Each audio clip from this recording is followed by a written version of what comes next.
President Haas.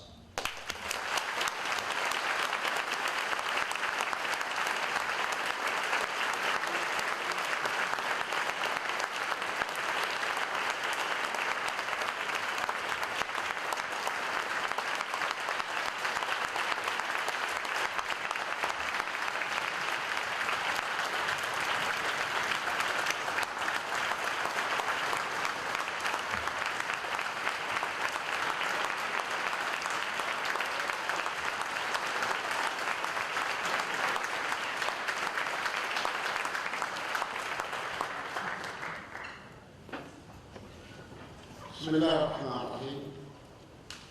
President Barusha, Mr. Clark, distinguished faculty and guests, religious leaders, dear students and members of the Cooper Union community, thank you for this opportunity to speak at one of the world's most distinguished colleges. From Cooper Union, I would like to say thank you, America, for extraordinary efforts that you have made to create peace in Palestine, and in particular to President Barack Obama and Secretary of State John Kerry for their endless trips back and forth in search of peace. What President Obama and Secretary Kerry did took courage, just as it took courage for Abraham Lincoln to stand at this very podium to argue for the end of slavery. I am honored today to stand in front of you at this podium where 8 men who were or became American presidents have stood and announced their programs and platforms. This great hall has been instrumental in the furthering the abolitionist movement, the women's suffrage movement, American labor movement, the civil rights movement, and the Native American rights movement. These walls have heard men and women speak far more eloquent than me. I ask their accommodation for the next half hour to also hear me. I come here today to convey to you the greetings of my people in Palestine, who aspire for peace and justice. Palestine is a country in the heart of the Middle East, a country in the Middle East where Christians and Muslims live in harmony, a country in the Middle East, the birthplace of Jesus Christ, in Bethlehem, where I pray with my fellow Palestinian Christians 3 times every year. A country that hopes to live in peace and security side by side with its neighbor, the State of Israel. I come today to pledge to create the new peaceful state of Palestine. I come here to ask you to rethink Palestine. This may especially be seen by some as an odd and hard place for a faithful Muslim to talk peace. Here, almost in the shadow of Ground Zero, where thousands of innocent American men, women, and children were also victimized on a white September day. But today in Cooper Union, I stand on the same place where Abraham Lincoln stood over 150 years ago and condemned the scourge of slavery to state loud and clear that we, the Palestinian people, condemn terrorism. We condemn what happened in September 11. We condemn the treatment of Christians and non-Christians by ISIS, Daesh. I am speaking on behalf of 99% of the Muslim peoples around the world, here today nearly in the shadow of ground zero. I state to the world, the barbarians of ISIS, Daesh, and Al-Qaeda who kill innocent people are not faithful Muslims. And to the children and the families of the victims of September 11, I say as a Palestinian Muslim, I am sorry for your pain. These murderers do not represent Islam. We all stand against them to defeat their evil plans. At the same time, we must work to end the Israeli occupation and establish a Palestinian state. For we cannot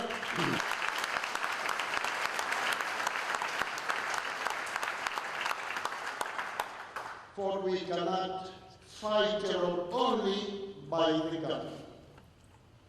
Recently in the Vatican, Pope Francis, Shimon Peres, the former president of Israel, and I prayed together for peace. We prayed together because though we come from three different religious traditions, we all pray, in fact, to the same God, to the same one God of Abraham. Our holy book, the Quran, says, Bismillah ar-Rahman ar-Rahim, O mankind, we created you from a single pair of a male and female, and made you into nations and tribes that you may know each other. Verily, the most honored of you in the sight of Allah, the most virtuous of you. I am older than you, 79 years old, to be exact. My life has been largely different, for better or worse. So today I come to tell you, young people, what I prayed for in the Vatican. I prayed for different way. I prayed that day for an end to the occupation of my country, Palestine.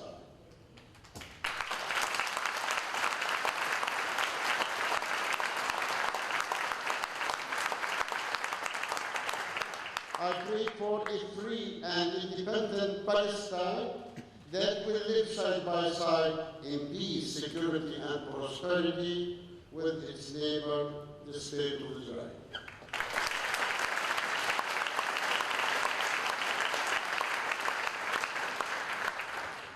As you may know, Jews, Christians, and Muslims have lived peacefully together in Palestine for centuries.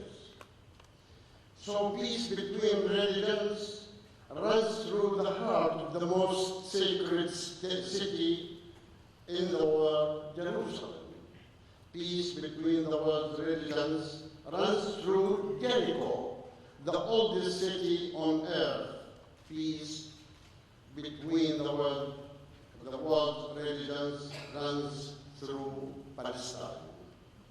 I prayed with the Pope that day for Palestine and Israel that build bridges together instead of walls.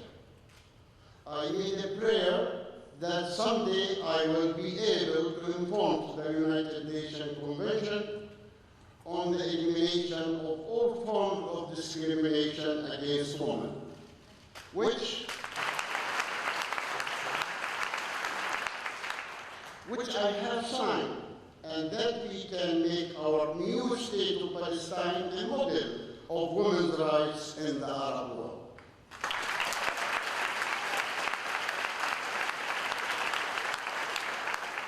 I also pray that Israel will finally, after a long wait, live next to Palestine as a good neighbor and not as an occupier.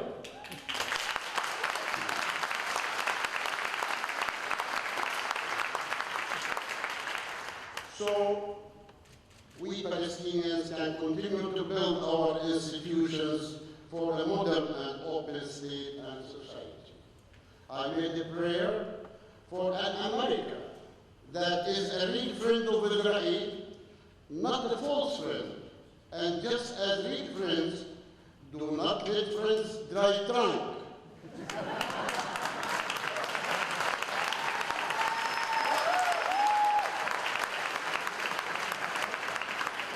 So, too, a real friend of Israel would not let them engage in the widespread killing of women and children, including bombing United Nations schools and hospitals, such as we saw in Gaza.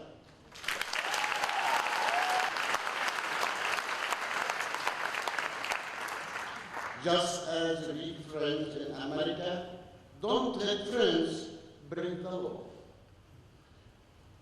Real friend of Israel would not let them advance 15,000 new illegal housing units while at the same time claiming to engage in peace talks.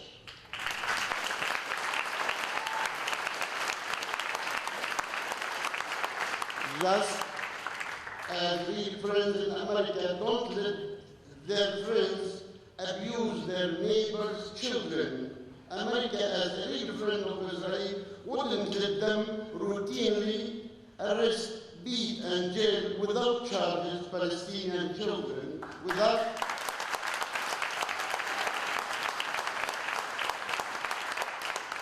which has been well documented by both journalists and by independent human rights groups. And so today, I come to ask you, the students of Cooper Union, I come indeed to ask all of the students of America and the world, will you join this old man in his prayers? Will you help me to build a peaceful world? I am sure your answer is yes as well.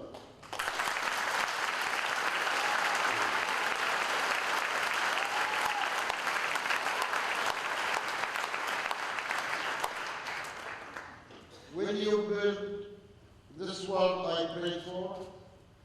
And in fact, better world than that, because as the Christian Arab philosopher Khalil Gibran said, the future world of our children is so magical that an old man like me can never visit it, not even in my dreams. But I hope that I'll see it. The people of Israel live today as our occupiers.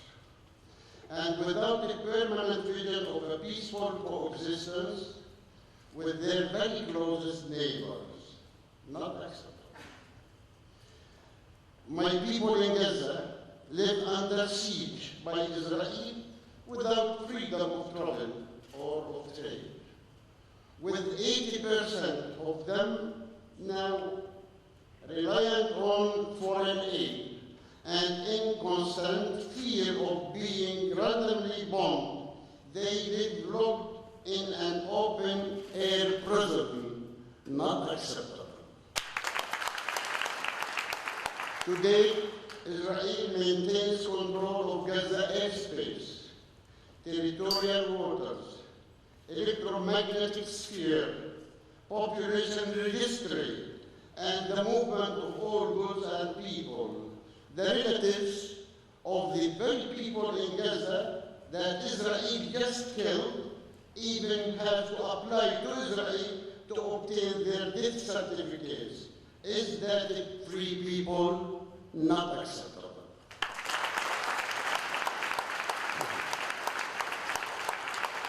My people in the West Bank and East Jerusalem live under Israeli occupation, with segregated highways behind huge walls, traveling through constant internal checkpoints, a large number of them with no running water.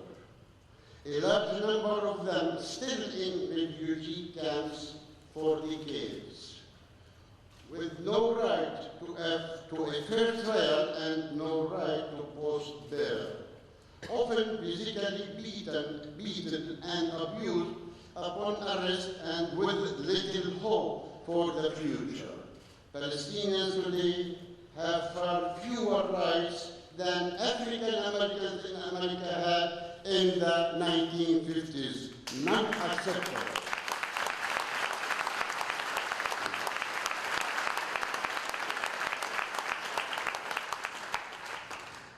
I ask you to rethink Palestine. You are smart. Study us carefully. Find the truth contrary to what is so often portrayed in your media. In the last decade, we have done our part. We tried for many months to begin serious negotiations with Israel. We said to the Prime Minister, Benjamin Netanyahu, since you openly state to the whole world that you support the two-state solution, why cannot we agree on a map for two states on the basis of 67 borders? Why, despite many requests, we had never gotten a map? I ask you to rethink Palestine. Help us stop the illegal stealing of our land. This week, I will propose to the United Nations a new timetable for peace talks. The key is to agree on a map, to delineate the borders of each country. I say today to Prime Minister Netanyahu, end the occupation, make peace.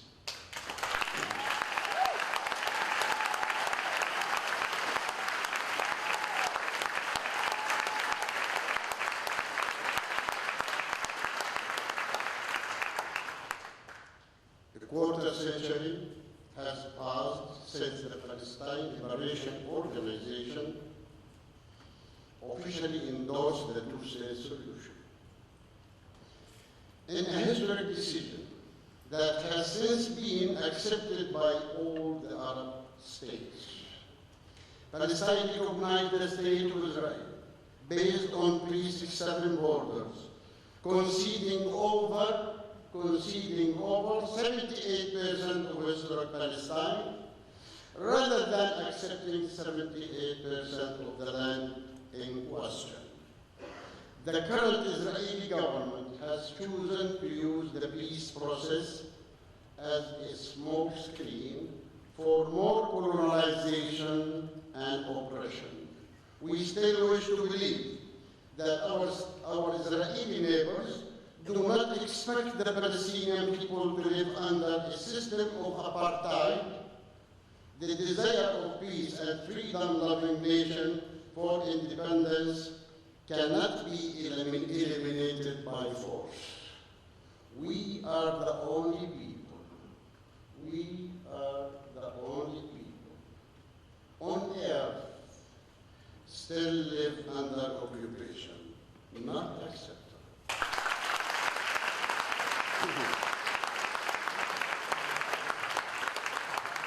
The fact is that the Arab League has presented a complete regional peace plan, the Arab Peace Initiative, in 2002, before 12 years. This plan, which still stands, offers Israel full recognition and normalization of relations by 57 member countries of the Arab League and the Islamic Conference, in exchange for what? For Israeli withdrawal to the 67 border and just an agreed solution between us and them to the refugee issue on.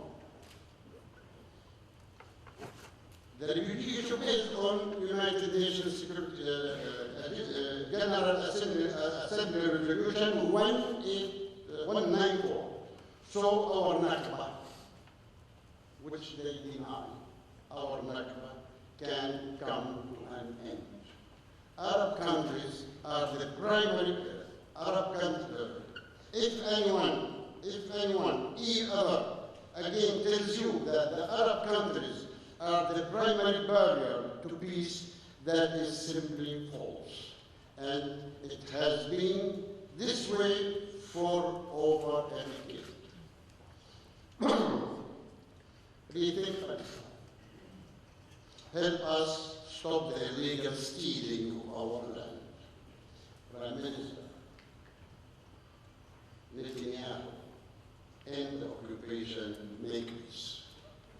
Only. We don't want anything else. End the occupation and make peace. We are ready for this. The 8th commandment says, thou shalt not steal. America itself directly asked Israel to stop building illegal settlements on Palestinian land.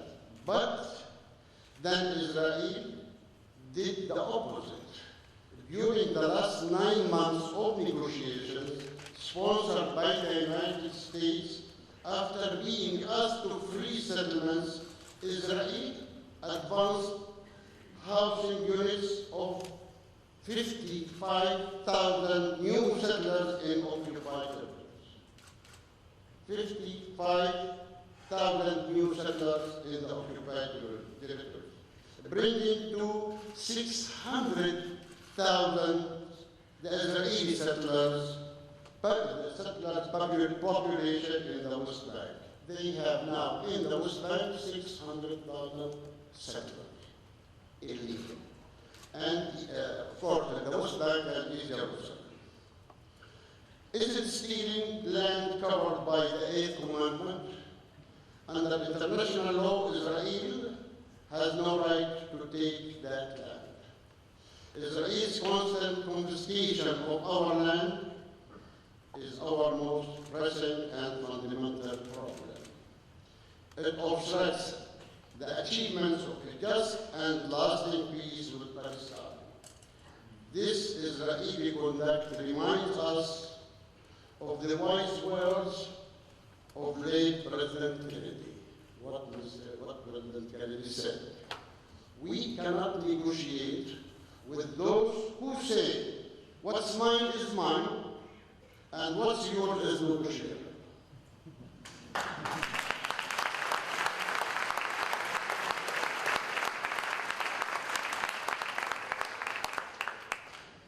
When Palestine exercised its long and overdue right to seek recognition of statehood before the United Nations 2012, it was not in an attempt to bypass a negotiating peace. Instead, it was to allow us to be a leader for peace and human rights in the Muslim world, mainly through access to multilateral treaties and international organizations. All the international organizations, we will be members of it. The worldwide vote to make us an observer state was in our favor by count of 138 to 9.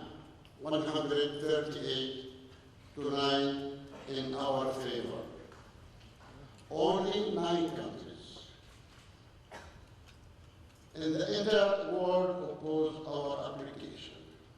The dozens of other countries who all voted for us found that we were well qualified to join the peaceful community of nations.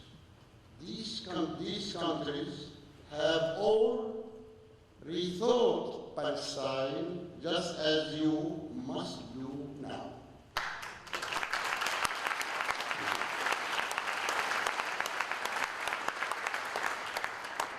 Rethink Palestine. Help us stop the illegal stealing of our land. Prime Minister.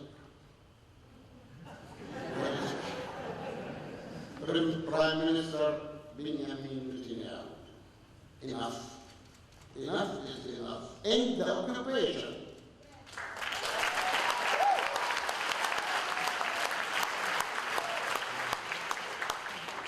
We ask that the international community stop hiding behind calls for resumption of talks. Without holding the Israeli government accountable for its stealing of our land. The international community has the responsibility to protect our people. Living under the terror of settlers, an occupying army, and a painful siege. We want the international community to defend us from the settlers and from the Israeli army. The attitude of the international community toward the Israeli government must be related to holding it directly accountable to international law and human rights. On behalf of the brave Palestinian people, in the tradition of Mahatma Gandhi and Martin Luther King and Nelson Mandela, I still come here to deliver a message of peace and justice to Israel and the rest of the world. Security requires justice and an end of occupation. We cannot understand how the Israeli government can be misguided as to fail to understand that the indiscriminate bombing of Gaza that kills thousands of women and children only sowed more hate. As the president of the Palestinian people, I remain totally committed to the vision of a two-state solution, so we can live in peace with our neighbor Israel. This is the reason I joined Pope Francis together with President Paris in our prayer for peace. Now I have told you about my world, the world of this old man, but you are young. In the language of youth, there is no such word as tiger. For you.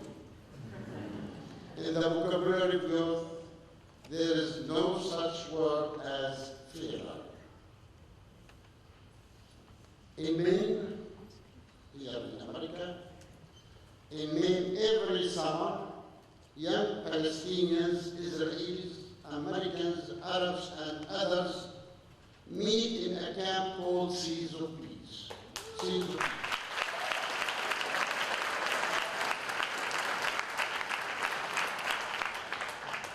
Founded in 1993. They built the very world I am calling for in Palestine. It works, it's real, it's the future. To those who say peace between Israelis and Palestinians is impossible, I say, let them visit America. I say, let them visit Maine.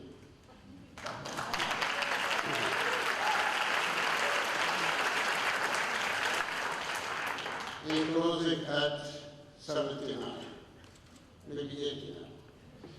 I do not know for certain if I will ever hold in my hand and taste the sweet fruit of peace. But I do know this for certain, I have held in my hand and seen with my own eyes the seeds of peace.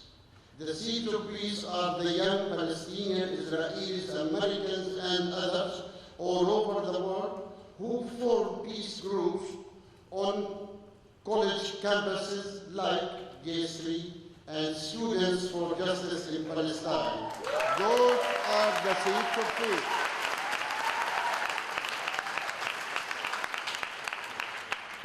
And you are the seeds of peace. You are the seeds of peace. Don't underestimate the power of your youth. you can do a lot. It was the young people who marched in Birmingham, Alabama, with Martin Luther King, who caused race relations in America to be rethought.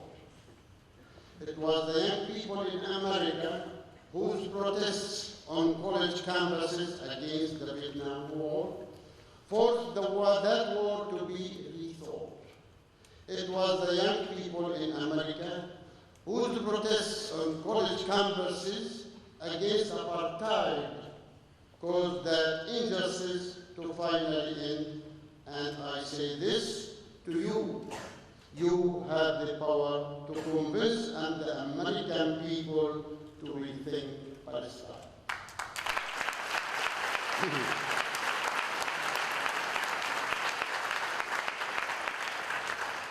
Wisdom may come from the old.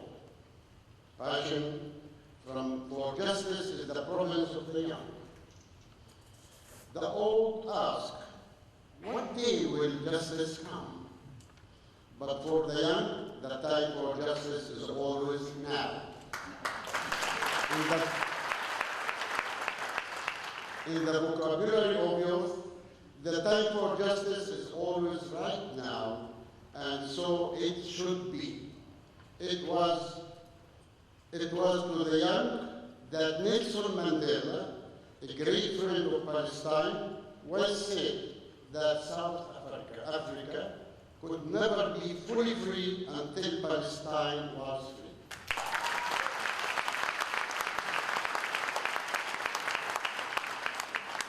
Nelson Mandela is waiting for us. Now, with each of you, see to please start tonight to build the world I prayed for with Pope Francis. Will you see to please create the world of tomorrow where there will be no more Palestinians or Israelis killed?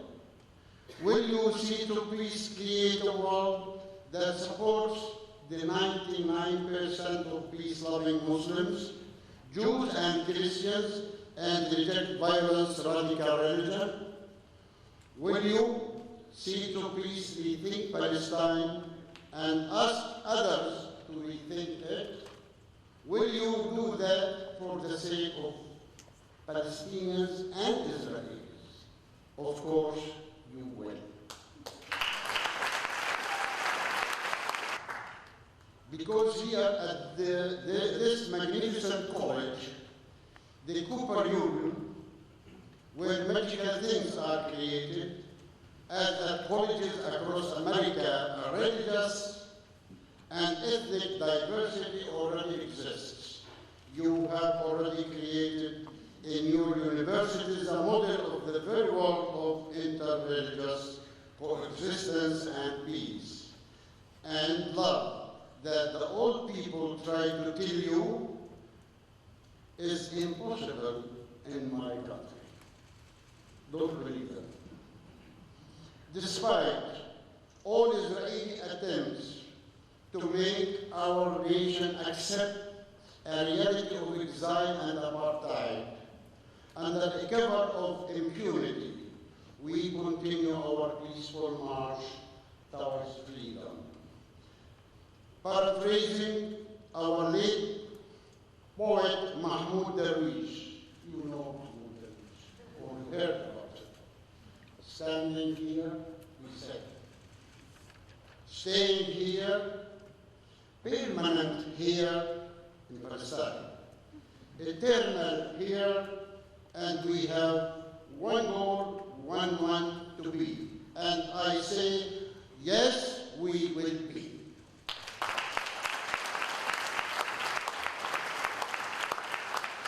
So, you already know how to build the road to future peace. And you know that it runs through Cooper.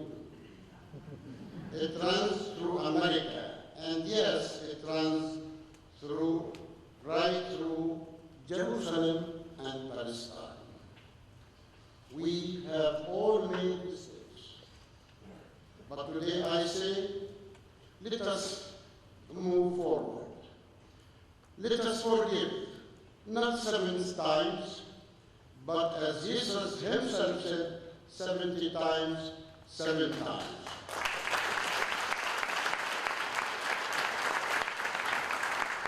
Martin Luther King said, the arc of the moral universe is long, but it bends toward justice.